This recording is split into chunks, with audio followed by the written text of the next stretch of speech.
Greenspan saved the system when he went and gave the money. When he promised liquidity? He gave liquidity, he made sure that margins were covered, made sure that the system, the payment system, that's probably the only thing he did right in his life, all right?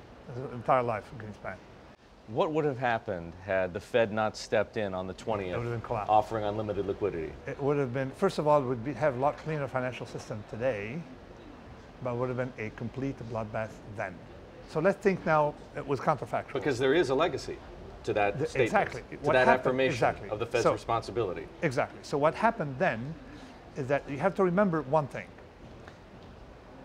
Moral hazard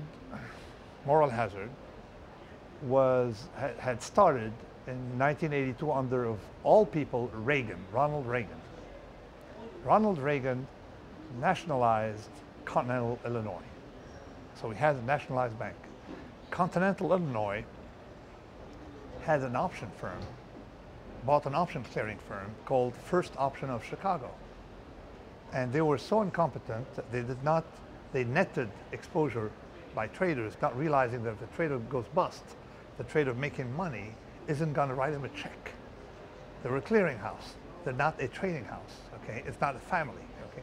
So all these, and then of course, so First Option of Chicago went under, you see. Continental Illinois indirectly bailed out, and you know what happened to it. It eventually merged with something else. Then we saw already that you could make a huge mistake if you're an institution and be saved, if it's costly enough to the system. Individual traders went bust, they went bust. That's it. Still do. They're gone, all right? And critically, Greenspan thought that he had a magic wand, all right? You move it, you solve problems, and he started his interest rate lowering scheme at a time as a knee-jerk reaction. So, this, of course, he lowered interest rates 4 or 5 years later, not even 4 or 5 years later. 3 years later, we had the RTC problem, if you remember. Mm-hmm. He lowered interest rates then dramatically. The savings and loan crisis. Savings and loan crisis. He bailed out these banks, if you remember. And he helped perpetuate moral hazard that eventually led to that crisis of 9 years ago.